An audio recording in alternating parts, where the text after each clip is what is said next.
بسم اللہ الرحمن الرحیم۔ السلام علیکم ورحمۃ اللہ وبرکاتہ۔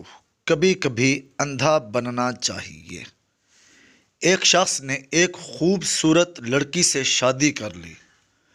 بہت محبت کرتا تھا اپنی بیوی سے، مگر ایک دن اس لڑکی کو جلد کی کوئی بیماری لگ گئی، جس سے اس کی خوبصورتی روز بروز گھٹتی جا رہی تھی۔ ایک دن اس کا شوہر کسی سفر پہ نکلا، واپس آتے ہوئے اسے حادثہ پیش آیا جس میں اس کی دونوں آنکھیں جاتی رہیں۔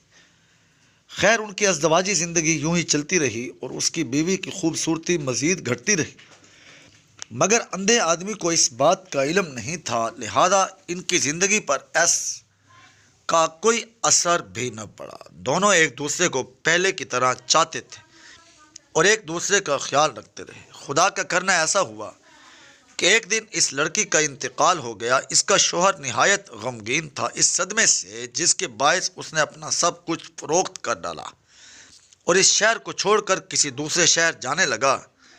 جاتے ہوئے راستے میں ایک شخص نے پیچھے سے آواز دی اور کہنے لگا، اکیلے کیسے جاؤ گے؟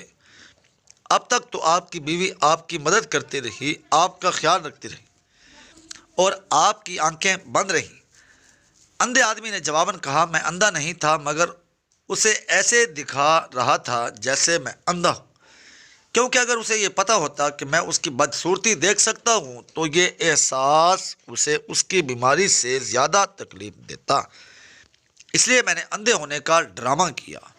وہ بہت اچھی بیوی تھی، میں بس اسے خوش رکھنا چاہتا تھا۔ اس واقعے کو بیان کرنے کا مقصد اس سے سبق حاصل کرنا تھا کہ کبھی کبھی ہمیں کسی کی غلطیوں پہ اندھا بننا چاہیے، ان کی غلطیوں یا خامیوں کو نظر انداز کرنا چاہیے، ان کی غلطیوں یا خامیوں کو نظر انداز کرنا چاہیے تاکہ ایک خوشحال زندگی گزار سکے۔